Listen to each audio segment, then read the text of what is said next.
Hi, it's Justin. I'm back. Thanks for watching. Um, I've been thinking a lot about. I've been hearing also about the this idea of a lost decade. Um, there seems to be so much news out there, so much information out there that is suggesting that we're headed for a very long period of some very tough times, where we readjust back to a more normal or a more equitable economy, maybe, or an economy where it doesn't seem like the sky is about to fall. Um, and I hear lost decade from time to time, um, but I don't hear it all the time. And I suspect that if you haven't heard it yet, you're probably going to hear a lot more about this. I notice analysts talk about how, first they're saying, talking about 23, and then they're talking going out to 24, and some of them are going out to 25. In regards to how long this economic situation is going to take to sort of sort itself out. And I feel like the really knowledgeable people, particularly, these tend to be the older people, they say, this is we're looking at a decade of readjusting, so that to get back to an economy that is sort of recognizable, and uh, I I feel with all the research I do, that's kind of what I come up with. That I sort of synthesize all these voices, and I realize, yeah, this seems to be a situation that is going to take a decade to sort out. And what I think is intriguing is the idea that the lost decade started in 2008. Now that would be 15 years ago, right? Before you change the channel, keep in mind that the Japanese lost decade is now 34 years old. And so I think when people say lost decade, they don't mean 10 years. And they don't even mean like 8 to 12 years. They mean a significant block of time where things seem to be messed up. I think that's how you interpret lost decade. So I think, and this leads me into the programs that I'm really excited to share with you.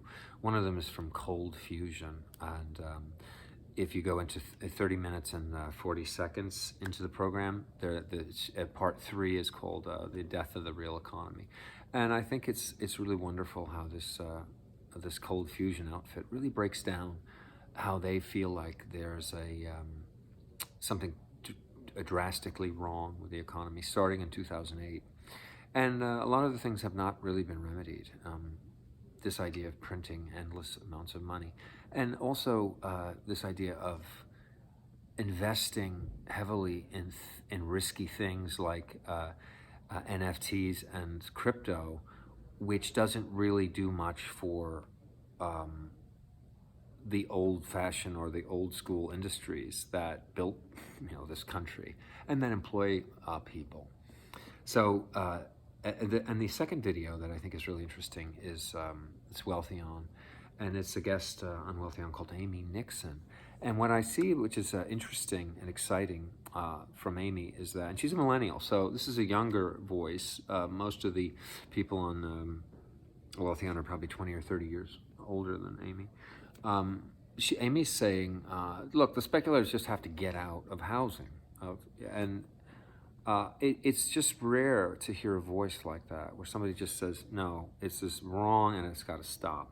And that's the only way we're going to get back to some kind of a sane housing market. So if you go to that program, it'll all be below, but it's 54 minutes and 28 seconds into it. And she wraps it up at 57 minutes and 18 seconds, she kind of says the part that that I want you to see, and I'm kind of inspired by or intrigued by. So, and I'd love to get your feedback on what you think about this idea that we're going for a long period of really tough times where all of these things sort themselves out. I think the housing market is going to start looking like a bad investment, and people are going to slowly get out, and it's going to lose its sparkle and its interest as a thing to invest in. And there's many reasons for that. One is that the population is going to start shrinking, and there's just going to be more houses than are necessary. That's a little ways out, but in the short term, en masse, the millennials seem to be just opting out of the dream of home ownership. They're not going to spend their money on a mortgage, and they're going to live with their parents until their parents die. I remember somebody talking about Italy, and they said there's hardly any housing market in Italy because people live with their parents until they die, and then they get the house. That's how it works in Italy. Now, obviously, that's a generalization, and I hope that's not offensive to Italians. I don't mean it that way. I but I think that this is a cultural shift that's happening in America, and it's happening fast, I think. And so that's why I always tell people, if you have a house and you're thinking of selling it, now is the time to sell it, because I don't think you'll ever see these values again. Housing as a commodity, the way it's been commodified, I think is not going to recover from this. Maybe it will, but I have a feeling it won't. And I have a feeling anyone says it will is that's kind of they're a few decades behind the curve. So I'd love to get your feedback. I'd love to know what you think about this. Do you think we're headed for a lost decade? And do you think we're 15 years into a lost decade? Do you think the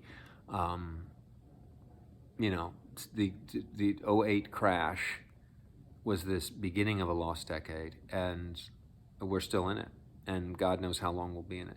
And if you've ever gotten into Neil Howe, who wrote that famous book, The Fourth Turning, Neil Howe would say, yeah, the fourth turning started at 2008, and that's in case are not familiar with Neil Howe, his work. The fourth turning would be when things get really bad, and that will lead up to the rebirth, which is the first turning starts. There's four cycle. The cycle is you think about seasons of the year. So the fourth turning is like winter, which leads into spring, which is the first turning. It starts over again. And Neil Howe would say, yeah, you need a traumatic, a bad time like this to bring in the spring and the first turning, which will be the better days.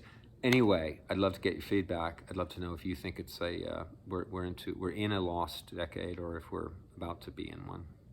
This has been Justin, the Renegade Realtor from Coast to West Real Estate. Thanks for watching. Have a great day.